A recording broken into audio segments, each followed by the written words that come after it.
Pour ne rien manquer, abonnez-vous maintenant. Sud Radio, mettez-vous d'accord, 9h-10h, Valérie Expert. Bonjour à toutes et à tous, lundi 27 mars, nous allons tenter de nous mettre d'accord alors que personne aujourd'hui n'y arrive, ça fait beaucoup rire. Arnaud Benedetti, bonjour Arnaud Benedetti. Bonjour Valérie. Vous êtes professeur à la Sorbonne, on va débattre évidemment ensemble pendant un instant. Vous êtes également en charge de la revue politique et parlementaire et vous avez publié, je n'ai pas le titre sous les yeux, mais vous allez me le dire à l'instant, votre livre. Le dernier, c'est un livre d'entretien avec Stéphane Rosès. Absolument, Chaos, paru aux éditions. C'est sur les imaginaires des peuples. Voilà. Lamia El Harraj, adjointe à la mairie de Paris, en charge du handicap et porte-parole du Parti Socialiste. Bonjour. Bonjour. Raphaël Amsalem, chargé d'études chez Génération Libre. Bonjour à vous. Et Christine Bouillot. Bonjour Christine. Journaliste à Sud Radio. Et vous êtes également notre correspondante à Toulouse. Bonjour à vous. Nous entend Christine ? Oui, je vous entends. Très bien. Sainte-Soline, on va évidemment en parler. Violence inacceptable. Alors, j'ai pas dit de la part de qui, mais en tout cas, des violences tout ce week-end. Nouvelle grève demain. Des violences sont à la crainte. Elisabeth Borne veut l'apaisement. Emmanuel Macron consulte comment sortir de cette crise. Et si les législatives avaient lieu demain, c'était un sondage dans le JDD. Beaucoup de sujets, évidemment, qui tournent autour de la grève, des violences de part et d'autre. On commence avec notre tour de table pour essayer de parler un petit peu d'autre chose. Arnaud Benedetti, on va commencer avec vous. Moi, c'est un coup de cœur pour deux personnalités qui nous ont quittés la semaine dernière. À la fois, ce sont des profils, des scientifiques et des aventuriers. Alors, il y en a un, la région de Toulouse le connaît bien, c'est Jean-Jacques Favier, qui était astronaute. Qui était physicien, qui avait volé en 1996 dans la navette spatiale, qui était une personnalité très attachante, qui avait à la fois un profil de grand scientifique et puis de baroudeur, parce que quand même quand on est un astronaute, je veux dire, il faut avoir d'une certaine manière une grande motivation pour aller très loin et très haut. Alors il n'avait pas la visibilité que peut avoir quelqu'un comme Thomas Pesquet aujourd'hui, mais il faut, je pense, en effet rendre hommage à ce qu'il était et surtout à sa discrétion.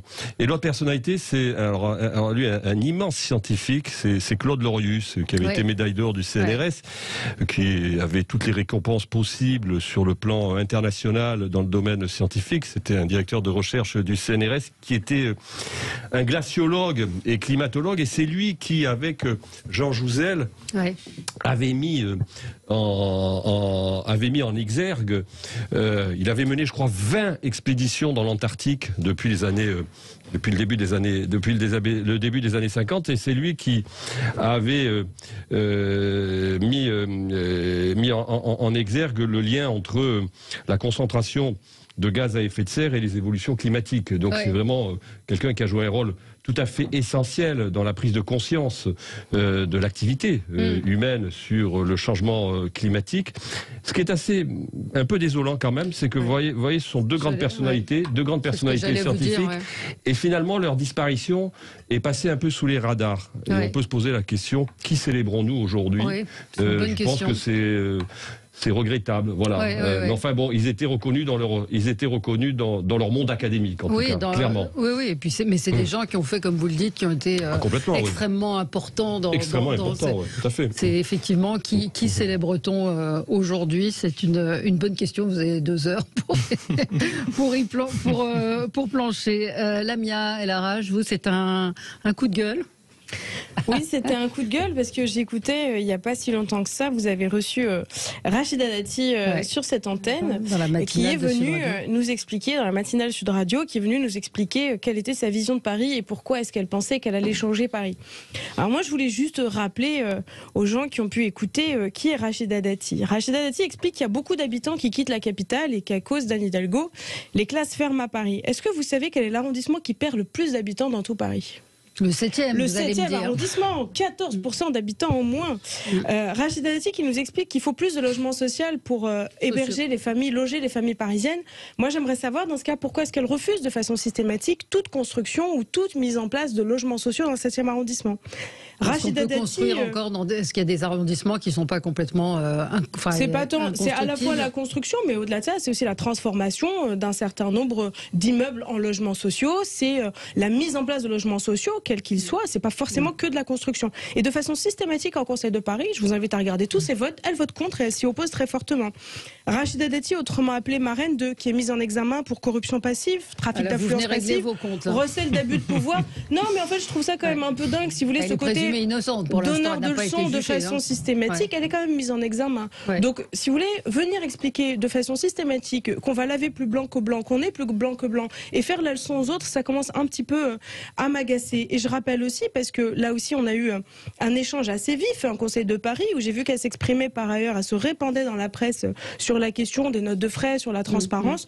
Je rappelle quand même qu'en 2018, selon l'ONG Transparency International, en parallèle de ses activités de parlementaire entre 2014 et 2018, 768 000 euros de revenus de sa société Le Bourdonnais, et que au ministère de la Justice, 30% d'augmentation des frais de fonctionnement du ministère de la Justice, qui a obligé 100 000 euros d'enveloppe supplémentaire pour permettre au ministère de tourner. Franchement, c'est pas question de régler ses comptes, c'est juste qu'à un moment, on est cohérent avec soi-même. Et j'aimerais bien que de temps en temps aussi, on rappelle les faits qui sont ceux factuels relatifs aux personnes qu'on invite. Elle n'est pas là pour vous répondre. Moi, je n'ai pas le on n'était pas là pour lui répondre non plus au moment de la matinale. Donc voilà. Et ben, elle répondra certainement à sa manière, également. Christine Bouillot, focus sur les législatives en Ariège ce week-end. Ouais. Christine, on a du mal. Je ne sais pas pourquoi il y a un petit décalage. On n'a pas Christine, je ne sais pas ce qui se passe, on a un petit souci avec elle. On va. Est-ce que vous m'entendez là? Allez, ça y est, vous n'aviez pas branché votre micro. Et c'est ça, c'est un truc tout classique. Hein, pour c'est le changement d'heure, comme dirait Patrick avec Martine Tondelier. Pardon. Bon, mais c'est pas faux. Oui, alors le focus sur l'Ariège, petit département coincé effectivement au fond des Pyrénées avec l'Espagne et l'Andorre. Donc la première circonscription de l'Ariège, les électeurs y auraient été appelés aux urnes. Premier constat, 40% de participation, donc on peut pas dire que ça a soulevé les foules, mais il y a quand même un petit focus particulier à donner. Donc déjà, la candidate Renaissance du parti présidentiel s'est littéralement effondrée, c'était attendu. Pourtant, elle avait atteint 19% et qualifiée pour le deuxième tour la dernière fois. Il y a une remontée spectaculaire également, plus 5% pour le candidat RN, mais dimanche prochain, on aura un duel entre la candidate attendez, parce qu'il ne faut pas se tromper. Oui, il faut pas insoumise. Écoutez bien, insoumise sortante, la candidate de la NUPES, qui donc est soutenue par le PS national, et elle sera face à la candidate socialiste dissidente, qui sera elle soutenue par le PS local et par le numéro 2 du PS national, qui est un soutien de Carole Delga. Donc, il y a eu hier soir un communiqué, alors ça donne effectivement une guerre des gauches, une guerre socialiste plutôt qui est savoureuse, puisque le PS national demande à la candidate socialiste dissidente un retrait républicain pour la candidate insoumise qui a été investie au niveau national. Donc, je trouve que effectivement le paradoxe est assez savoureux, parce que on voit que les commandements qui arrivent des états-majors aujourd'hui ne sont pas ou respectés ou entendus en tous les cas par les électeurs, parce que celle qui a le plus de réserve de voix aujourd'hui, c'est la candidate socialiste dissidente qui a le soutien de la candidate Renaissance du parti présidentiel et qui appelle à faire barrage à la NUPES et donc au PS national. Donc je trouve que l'entre-deux tours sera passionnant, et on verra dimanche prochain comment les électeurs vont décider. Absolument. Toujours est-il que l'Ariège reste une terre de gauche, mais une terre de gauche socialiste. Voilà. Lamia, vous-même, vous êtes dissidente, une dissidente du Parti socialiste. Disons que moi, je fais partie de ceux qui, avec Refondation et donc Nicolas Maillard-Rossignol, ont considéré que dans le cas de l'Ariège et plus globalement dans le cas de la NUPES, aujourd'hui, la NUPES n'est pas du tout un cadre politique qui permet de dépasser le plafond de verre des 30%, c'est-à-dire la somme de chacun des scores des candidats qui se sont alliés dans le cadre de cet accord, d'une part. D'autre part, si on veut peser dans le débat public, il faut plus de socialistes à l'Assemblée nationale. On l'a vu dans le cadre du débat sur les retraites. Je suis désolée, il n'y a pas eu de débat, il y a eu des outrances, des vociférations, des invectives qui ne correspondent pas à notre façon de faire de la politique. Enfin, troisièmement, sur la question du fond, il faut rappeler quand même qui est Bénédicte Taurine. Bénédicte Taurine est une candidate anti-vax, une candidate qui s'est opposée à la vaccination, là où nous avons défendu avec les socialistes la vaccination obligatoire. Nous avons défendu et nous continuerons de défendre la gauche des Lumières. C'est une candidate qui a défilé avec un certain nombre d'indigénistes de la République, avec des mots d'ordre qui, moi, personnellement, ne correspondent pas en tant que socialiste à ma vision de la République. Et c'est une candidate qui a voté une résolution disant qu'Israël était un État d'apartheid. Et donc, pour ces raisons, je pense qu'en cohérence, le Parti socialiste n'aurait pas dû défendre cette candidature. Et nous l'avons porté dans le cadre du Congrès. Il y a eu un rapport de force très difficile au sein du PS où Olivier Faure est passé en force pour imposer sa réélection. Et ben on en voit aujourd'hui le résultat. Et ça se déchire. Et je suis très contente que les électeurs reconnaissent, puisqu'elle fait quand même plus 8 points par rapport à 2022, avec une participation très importante. J'ai moi-même été élue députée dans le cadre d'une partielle où il y avait moins de 20% de participation. Là, on est aux alentours de 40%. C'est un peu normal parce que c'est un département rural. On vote plus en ruralité. La participation est plus forte en ruralité qu'en ville, ce qui s'explique d'ailleurs. Je suis pas sûre que ça se transpose parce qu'en même temps que la partielle où moi j'avais été élue, il y avait une autre partielle à Boulogne et pour le coup la participation était à peu près la même. Bon. Ouais, mais bon, l'Ariège est une zone rurale et en règle générale on vote quand même plus en zone rurale parce que ça fait partie qu'en ville. Disons que la démobilisation est moins forte. Voilà. Allez, on est obligé de marquer une pause 9h14 sur Sud Radio et on continue. Vous vouliez aussi réagir, Raphaël Amsalem, sur ce sujet parce que c'est assez représentatif de ce qui se passe en ce moment et ça nous permet peut-être d'aborder d'ailleurs le sondage du JDD. À tout de suite. Sud Radio, mettez-vous d'accord, 9h-10h, Valérie Expert. Avec vous sur Sud Radio jusqu'à 10h pour commenter l'actualité. Avant de vous donner la parole, Raphaël, parce que ça va nous emmener sur le sujet des manifestations, je voulais moi apporter mon soutien à Aurore Berger, à Yael Braun-Pivet, à tous ces élus, de quelque bord qu'ils soient, qui reçoivent des lettres immondes, attaquant, menaçant leurs enfants. Dans le cas d'Aurore Berger, un bébé de 4 mois. Et puis peut-être encore plus dégueulasse, j'ai pas d'autres mots, ces gens qui sur les réseaux sociaux parlent de faux et mettent en doute. Je trouve que ces gens-là ont perdu tout sens de la dignité, de la raison. Je ne vois pas comment des élus se serviraient de leur enfant pour faire ça. Enfin, on est dans le complotisme le plus absolu. Et je voyais également hier, j'ai un trou de mémoire, comment cette médecin qui... oui, tout à fait, Christine Lacombe. Karine Lacombe, qui avait reçu la même lettre à l'époque de menace, avec la même écriture. Donc c'est voilà, donc ça s'y preuve, s'il fallait une preuve aux complotistes qui remettent tout en question, eh bien ça veut dire que ces lettres-là existaient déjà et qu'il n'y a pas eu de concertation pour faire ça. Mais quel que soit le bord des politiques, je trouve que ces attaques sont absolument... J'ai vu que vous aviez soutenu vous aussi, et ce sont des femmes, comme par hasard, bizarrement, que des femmes qu'on menace de cette manière et dont on menace les enfants. Comment on en est arrivé à ce degré d'abjection, je ne sais pas. C'est pas seulement du complotisme, c'est-à-dire qu'on est rentré dans une phase politique où il y a une forme de haine personnelle qui est en train de s'installer entre une partie de la population et son personnel politique. Et ça, c'est quelque chose qui a été souligné par une très bonne intervention. Je suis pas particulièrement un soutien de la Macronie, mais Frédéric Descrozaille qui, en plein hémicycle, avait dit aux Insoumis, qui avaient traité de meurtrier ou je sais plus quoi exactement à l'époque lors des débats sur les retraites, qu'il faut être capable, et ça on n'est plus capable de le faire aujourd'hui, de faire la distinction entre les idées et les personnes. C'est une distinction qui est fondamentale pour que nous ayons un débat qui soit serein et qui ne rentre pas dans cette forme de haine personnelle qui s'installe partout. Oui. Qui veut réagir, évidemment, Arnaud Benedetti. On ne peut que condamner, ça me paraît l'évidence, et je veux dire, sur un plan moral, c'est absolument indispensable et essentiel. Je dirais que, malheureusement, ce n'est pas fondamentalement nouveau. Non. C'est-à-dire... ça s'installe.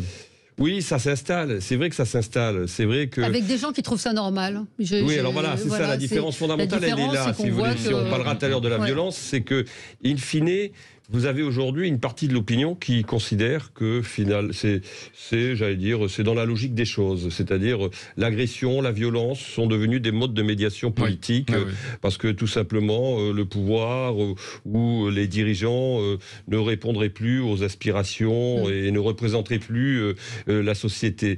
bon, mais ça, c'est ça la différence fondamentale aujourd'hui. C'est qu'il y a une sorte de légitimation qui se fait par une fraction de l'opinion publique. Ça en dit long sur la crise démocratique que nous traversons, en effet. Ouais. Christine ?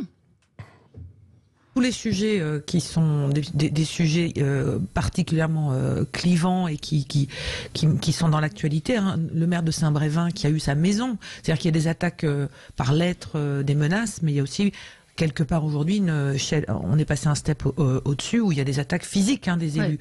Là, on parle des personnalités connues, mais si vous discutez avec les maires ruraux, ils vous diront qu'à leur échelle aussi, ils n'ont jamais vu cette agressivité. D'ailleurs, il y a un programme qui est mené avec la gendarmerie qui fait de la sensibilisation. Il y a un référent dans les gendarmeries, dans les petites communes rurales, pour que les élus puissent immédiatement trouver une réponse en termes judiciaires et en termes de sécurité sur leur propre vie, quoi. Donc ça en dit long sur l'état de discussion des sujets de la cité en France. Vraiment, c'est inquiétant. Absolument.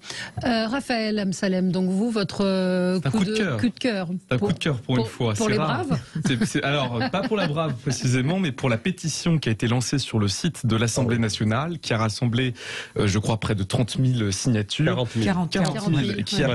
Qui appelle à la dissolution de la brave. Et je pense que c'est une mesure... Rappelez, la brave, ce sont ces motos, ces policiers. Ces unités de police en moto où ils sont deux et intervenir qui interviennent très vite. Voilà, exactement, quand il y a des manifestations violentes. Et je pense que c'est une mesure qui est absolument nécessaire. Il y a eu cette enquête en partenariat Le Monde Loopsider, dans lequel on a des témoignages, des enregistrements des membres de cette brigade qui, en plus d'avoir une pratique totalement arbitraire du maintien de l'ordre, a tenu des propos qui sont de l'ordre des insanités que je ne me permettrai pas de rappeler sur cette antenne.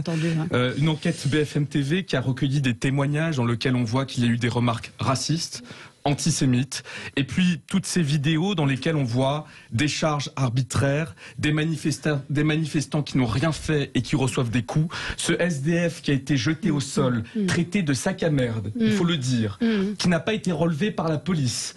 Et toutes ces vidéos, voilà, on voit qu'il y a des charges qui sont totalement arbitraires, et non seulement il me semble qu'il est nécessaire pour le maintien de l'ordre et pour l'état de droit de dissoudre cette brigade de flics voyous, parce que c'est un comportement de voyou quand on voit tout ce qu'il y a eu, toutes les vidéos qui ont tourné sur les réseaux sociaux.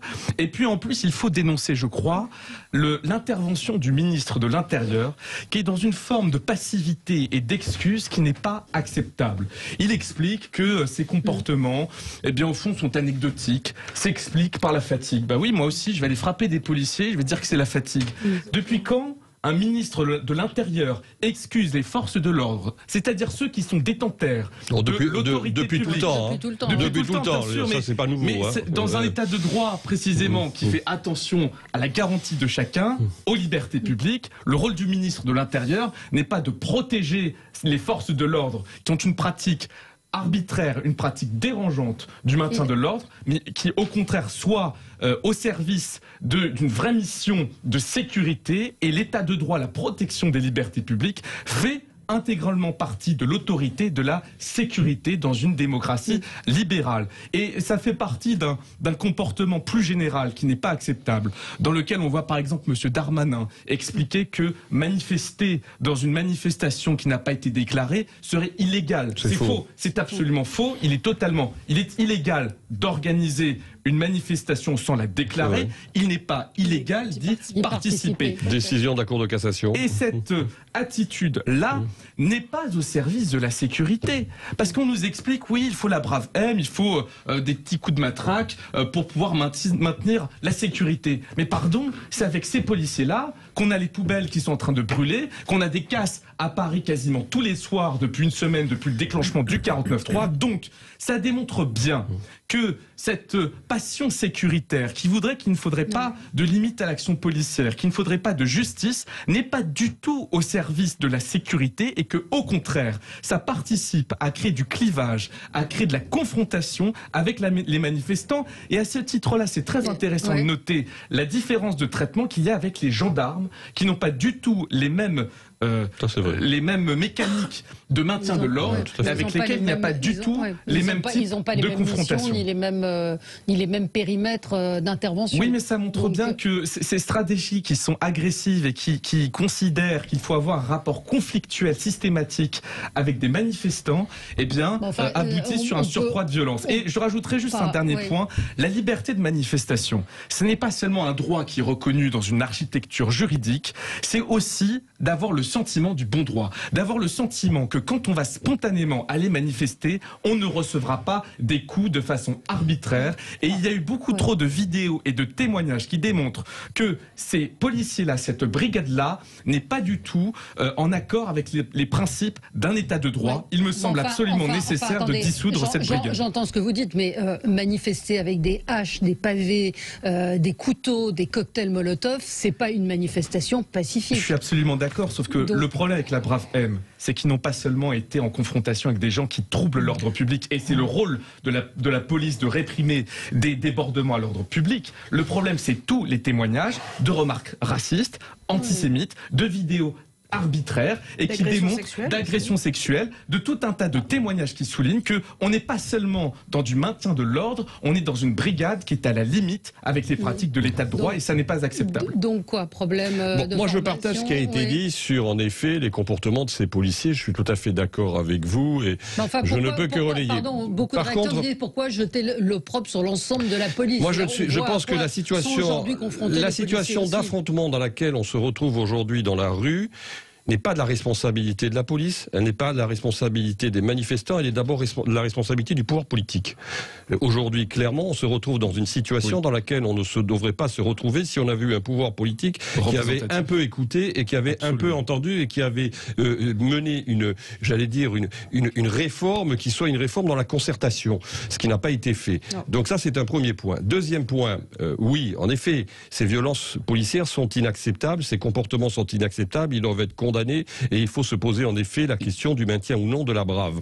Mais par contre, ce qui est vrai aussi, ce que l'on constate quand même depuis maintenant plusieurs années et en tout cas depuis plusieurs mois, c'est qu'il y a aussi dans un certain nombre de mobilisations, pas ces mobilisations d'ailleurs, ces dernières mobilisations sociales se sont passées plutôt dans de bonnes conditions, tout le monde l'a reconnu, il n'y a pas de problème.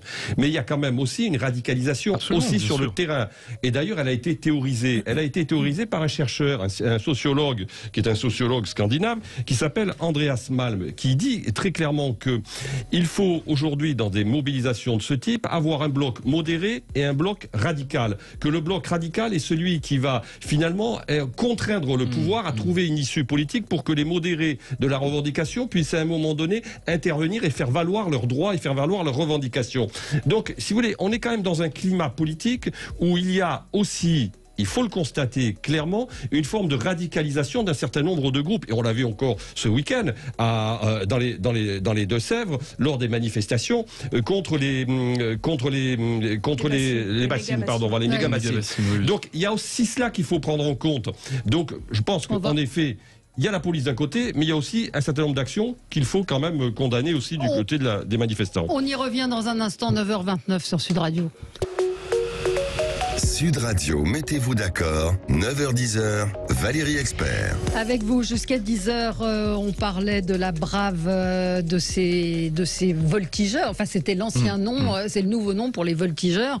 Il y a une auditrice qui me dit qu'il y a 60 000 aujourd'hui signatures pour demander la dissolution de cette unité de police. Vous vouliez réagir alors bon, Christine, pardon, c'est plus compliqué pour vous. Oui. Non, mais il n'y a pas de souci. Je voulais faire juste une aparté, c'est qu'on a découvert, enfin en tous les cas, en ce qui me concerne, l'équivalent pour la gendarmerie ce week-end, puisqu'ils étaient en quad dans la manifestation à Sainte-Soline, avec là aussi quelque chose qui interpelle, avec beaucoup de témoignages et notamment de parlementaires qui faisaient une haie de sécurité pour protéger les blessés de la manifestation et qui tous ont témoigné que sans discernement, ils ont reçu une pluie de gaz lacrymogène lancés par ces quads. Donc, à quoi ça correspond en termes de technique de maintien de l'ordre? Voilà, je faisais juste une aparté pour dire que c'est pas propre visiblement aux nouvelles techniques de maintien de la sécurité. Je suis pas une spécialiste, mais c'est un fait nouveau en tous les cas que. Les gendarmes ont reçu aussi des tirs démontés. C'est compliqué. C'est pas manichéen. C'est pas encore une fois les gens. Non, mais attendez, je dis pas Arnaud Benedetti que les gendarmes n'ont rien reçu. Attention, je dis pas ça. Je dis que les gaz lacrymogènes ont été lancés sur une zone qui était identifiée par des élus en écharpe et de tous bords, parce qu'il n'y avait pas que des députés NUPES, il y avait des eurodéputés écologistes, etc., qui ont témoigné d'ailleurs sur Sud Radio. Et il y a aussi des témoignages des gens du SAMU et des pompiers qui ont eu du mal à effectuer des soins parce qu'il y avait une pluie de gaz lacrymogène. Donc c'est ça que je pose comme question. Moi, je voulais vous faire écouter un son, c'était je l'ai sur Twitter, d'un des gendarmes qui était dans un des camions qui était là. Écoutez, vu de l'intérieur, ce qui se passait.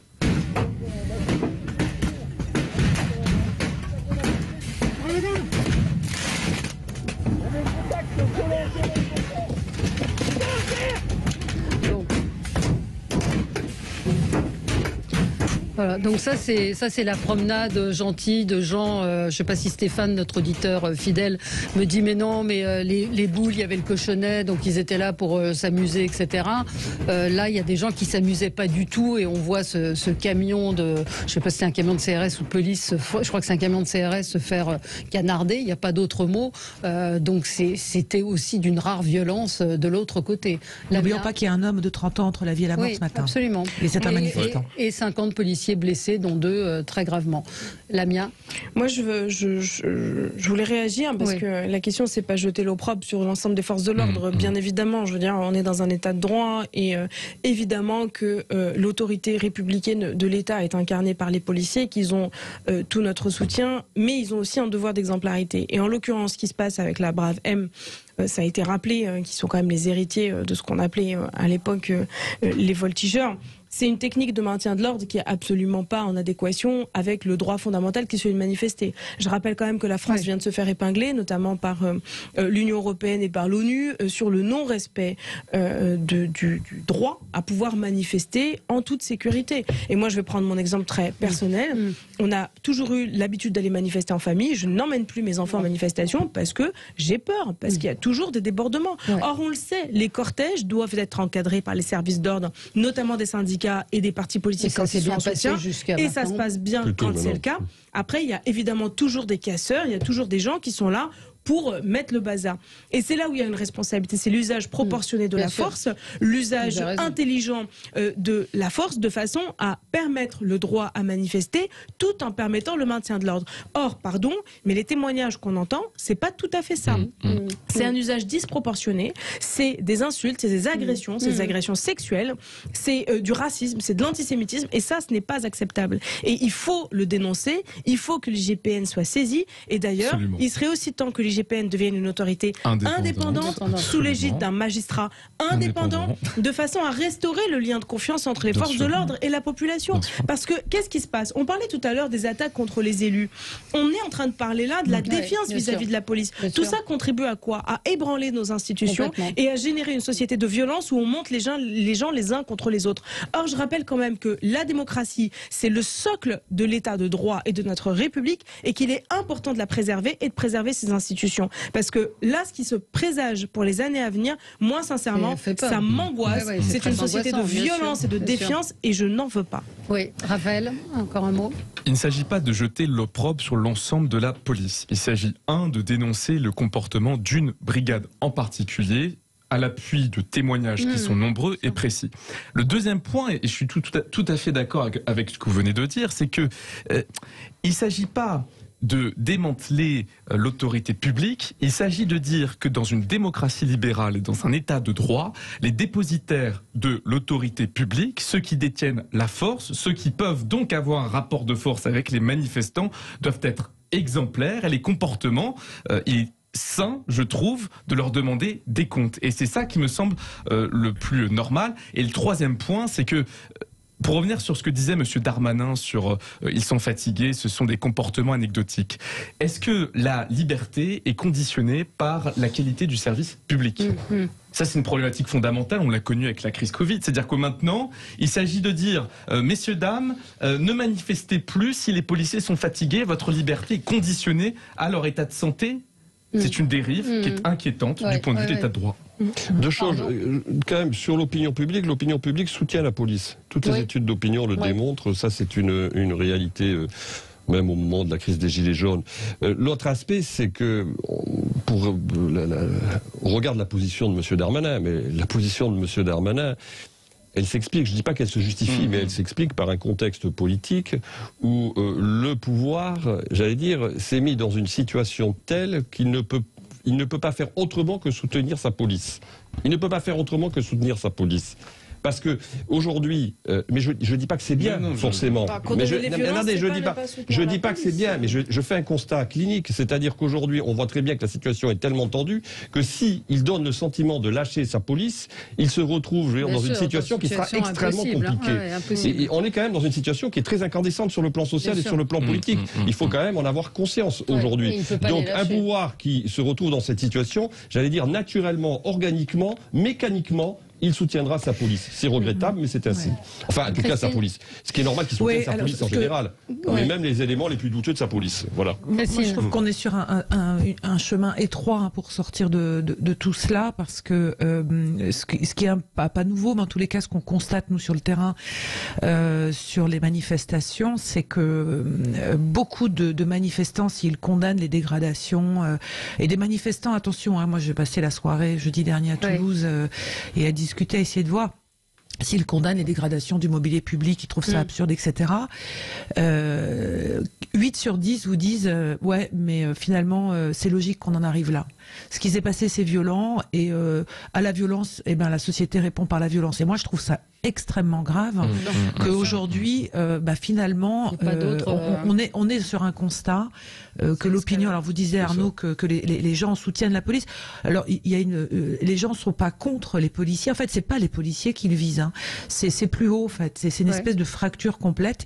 Et je trouve que d'annoncer ce matin que Elisabeth Borne joue l'apaisement, c'est plutôt une tentative d'apaisement, et dans lequel même j'écoutais Geoffroy Roux de Bézieux chez nos confrères de France Info, donc qui dit la stratégie et la façon dont le gouvernement s'y prend sur toutes ces réformes n'est pas la bonne.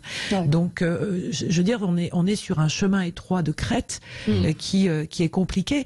Et les élus de terrain que je croise aussi vous disent, mais les élus, nous, on n'est pas visés par rapport à cette réforme-là. C'est vraiment Emmanuel Macron en première ligne. Macron en première ligne. C'est vraiment on va parler justement de l'aspect politique et de cette tentative d'apaisement le mot de pitié est peut-être un petit peu fort, mais quand on entend Elisabeth Borne dire fini le 49.3 en dehors des textes financiers, on a l'impression d'une maman qui dirait à son enfant, bon, finalement j'ai peut-être cogné un peu fort, t'auras plus de gifle, mais une fessée. Sachant que ça ne changera rien. Maman est énervée ce matin, je vais te mettre une tarte dans la gueule. Voilà, c'est un peu ça. Surtout qu'en réalité ça ne va rien changer, parce que elle a utilisé des 49.3 que sur des textes budgétaires, premier point. Deuxième point, la Constitution n'autorise qu'un 49.3 par session parlementaire. Enfin, après, il va y avoir d'autres débats et d'autres sujets. Non, mais pour dire que ça ne changera rien en réalité. Mais là, elle a rendez-vous avec le président de la République à midi. Elle a dit qu'elle voulait apaiser le pays, qu'elle tendait la main aux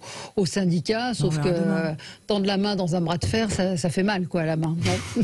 La seule porte de sortie, elle est du on est dans un exercice de communication politique. Absolument, on est dans un exercice de communication politique. Vous savez, la Ve République a des institutions qui sont pas si mal faites que cela, malgré tout. Le général de Gaulle et Michel Debré avaient quand même assez bien pensé l'architecture institutionnelle du pays. Il y a des solutions de sortie de crise.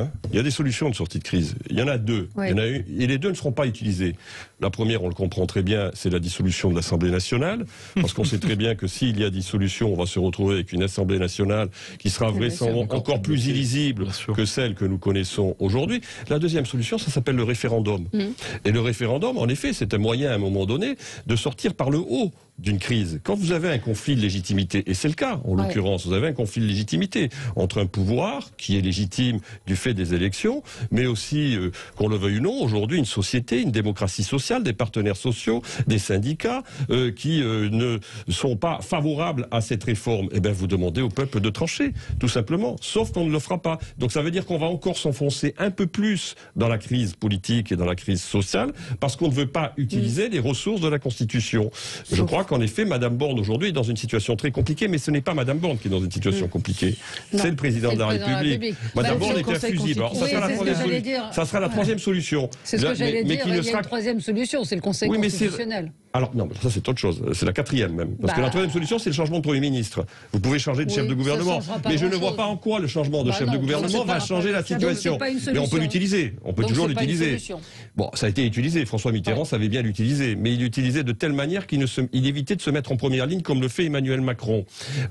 Donc après, la quatrième solution, en effet, ça sera la décision du Conseil constitutionnel. Ça sera intéressant. Et ce matin, nous en parlions dans les couloirs et certains disaient que ça avait déjà été dealé avec Fabius pour justement que ce soit que cette loi. Personne n'en sait rien à ce stade. Non, mais ce serait une manière pour le gouvernement d'en sortir par le haut.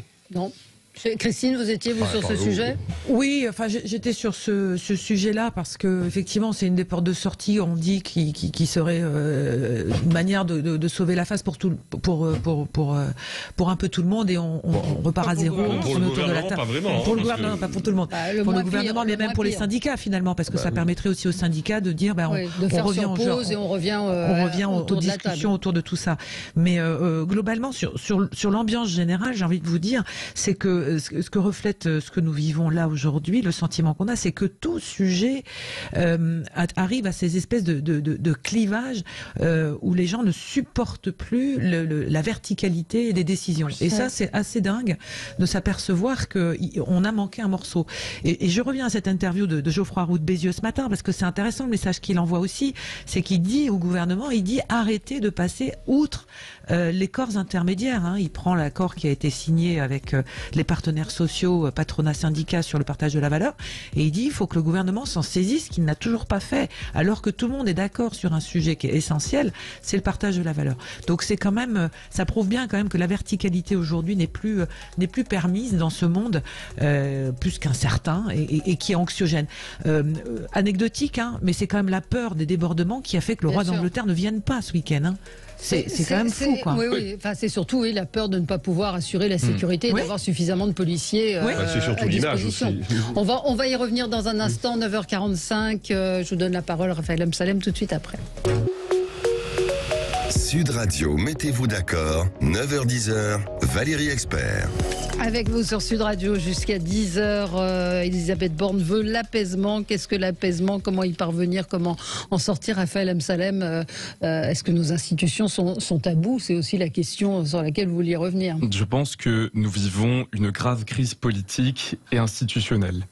Parce que ni la démocratie sociale, ni les grèves, ni l'opinion publique, ni la démocratie représentative ne peuvent s'opposer à la volonté du monarque républicain.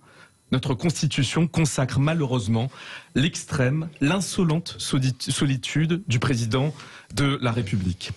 Nous vivons une grave crise politique et institutionnelle parce que nos institutions, malheureusement, appuyées par l'inversion du calendrier parlementaire et par la pratique personnelle aussi du pouvoir par Emmanuel Macron, organisent la frustration démocratique. Rarement, un Parlement n'aura été aussi brutalisé. Et ça n'est pas seulement le 49.3, au fond, le 49.3 constitue l'apothéose d'un processus qui a démarré depuis le début de cette réforme des retraites, qui a commencé par l'utilisation d'une procédure parlementaire accélérée qui a raccourci les débats, le vote bloqué au Sénat et enfin ce 49.3. Il était convenu en Ve République que lorsqu'il y a une majorité absolue, la volonté du président, de fait, s'impose, y compris au Parlement. Mais ce que cette crise souligne de façon extrêmement grave, c'est qu'y compris en situation de majorité relative, le Parlement a priori, n'a pas l'air de pouvoir s'opposer à la volonté du président de la République. Et enfin, nous vivons une grave crise politique et institutionnelle parce que notre régime politique organise l'irresponsabilité à tous les étages. Le président de la République n'est redevable devant personne. Les Français n'ont qu'à bien voter tous les 5 ans.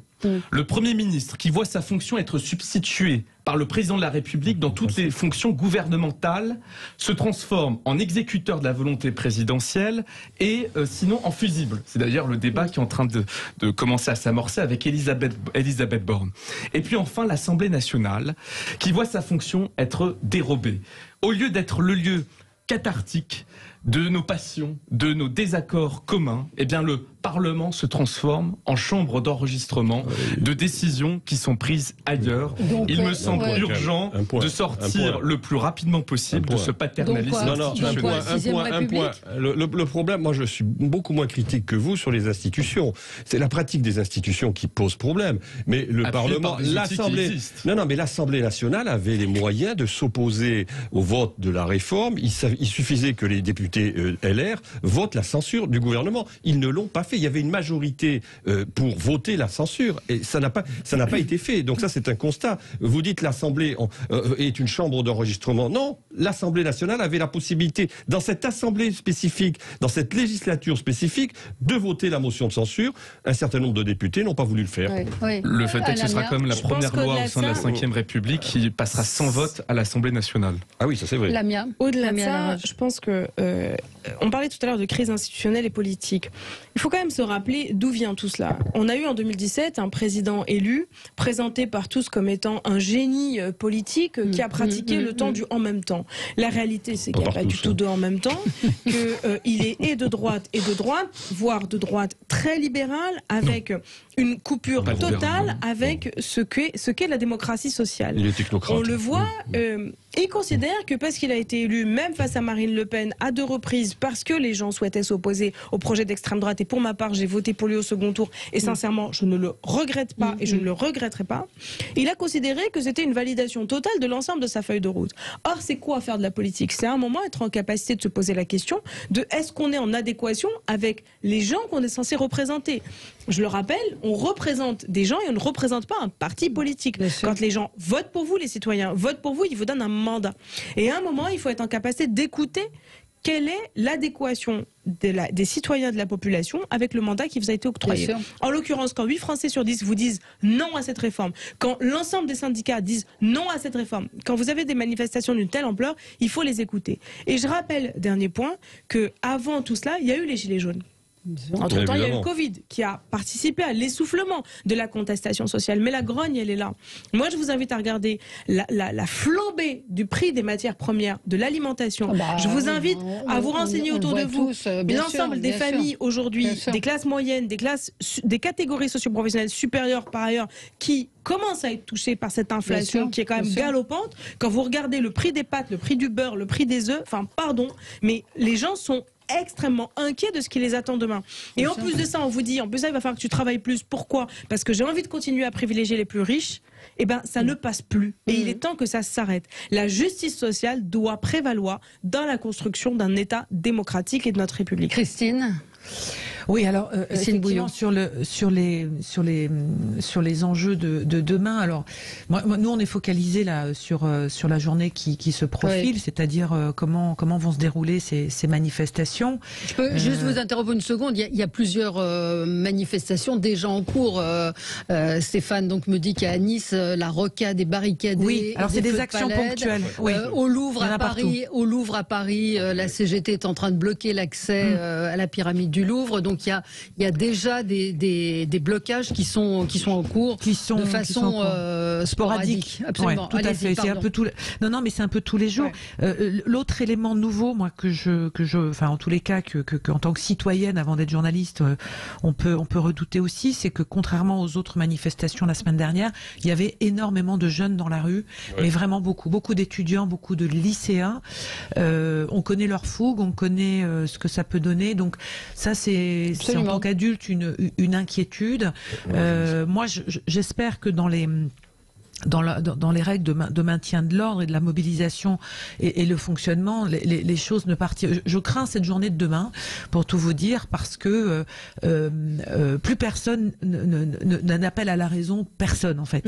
Et donc, les mots des uns et les mots des autres font que tout ça, c'est une escalade, et que de jouer le pari de la sécurité contre les foules, je suis pas certaine que ça amène finalement on va dire de l'apaisement. Ça amène de la peur, c'est ce que je vous disais tout à l'heure, et qu'on est complètement dans une situation archi bloquée. Ouais. Donc je me dis, il y a un dixième mouvement. On voit circuler sur les réseaux sociaux des appels, alors pas que pour des questions de retraite, mais tout sujet aujourd'hui, je vous le dis, devient sujet de tension, sujet de mobilisation, sujet à se révolter. Voilà, il faut entendre cette colère. Je ne sais pas comment on y répond, mais en tous les cas, la marche est assez haute pour retrouver calme et sérénité dans les semaines qui viennent. Bien sûr. Emmanuel Macron est beaucoup de choses, mais il n'est surtout pas libéral. Parce qu'un libéral, c'est quelqu'un qui d'abord respecte les institutions, les contre-pouvoirs, la dispersion des pouvoirs. Nous parlions tout à l'heure des manifestations. Un libéral respecte les libertés publiques. Et puis... globalement, c'est le président qui a centralisé, même en termes de fiscalité, les collectivités territoriales avec la suppression. La taxe d'habitation a été extrêmement mise en difficulté. Un libéral, il respecte les corps intermédiaires. Il respecte les corps intermédiaires, le processus de consensus et de compromis. Raymond Aron appuie beaucoup sur le fait que les institutions en démocratie libérale produisent du compromis. Donc je pense que c'est un point important à souligner. Emmanuel Macron n'est surtout pas un libéral. Et juste pour rebondir sur un point économique et sociétal, non plus, parce que toutes les dépenses qu'il y a eu en termes de la sphère publique, il n'y a pas eu tellement de diminution en termes du nombre de fonctionnaires, les aides qui ont été débloquées, qui ont été... 250 écoles, classes fermées à Paris. Quand on regarde le total du nombre de fonctionnaires au total sur la sphère de l'État, il n'y a pas eu de diminution sous le quinquennat d'Emmanuel Macron. Pas du tout. Pour le coup, ce sont des chiffres. Bien sûr, mais justement, sur les chiffres, je vous invite à regarder et sur les forces de l'ordre et sur les enseignants, vous avez une diminution de près de 20% des effectifs qui sont sans doute compensés ailleurs, parce que les chiffres globaux... Je pense qu'il est sur augmentation légère de fonctionnaires. Moi, je pense qu'il est surtout technocrate. Je veux dire, c'est ce qui le caractérise. Je suis pas sûr qu'il soit libéral. Il n'est pas libéral politiquement. Il n'est pas non plus véritablement économiquement. Il navigue à vue. On l'a vu d'ailleurs durant la crise Covid, parce que la crise Covid, ça a été une gestion où l'État est revenu au centre, j'allais dire, des outils qu'on utilise pour amortir la crise. Donc, je suis assez d'accord. Moi, je pense pas qu'il soit vraiment libéral. Il est comptable, j'allais dire, d'une espèce de logiciel qui est techno-managérial. Voilà ce qu'il représente aujourd'hui Emmanuel Macron. Et c'est un problème d'ailleurs. Et en ce moment même, l'université Paris-Dauphine est bloquée. Donc, effectivement, après Assas, décidément. Merci à tous les quatre. Un peu de musique dans un instant avec Vincent Niclot. À tout de suite.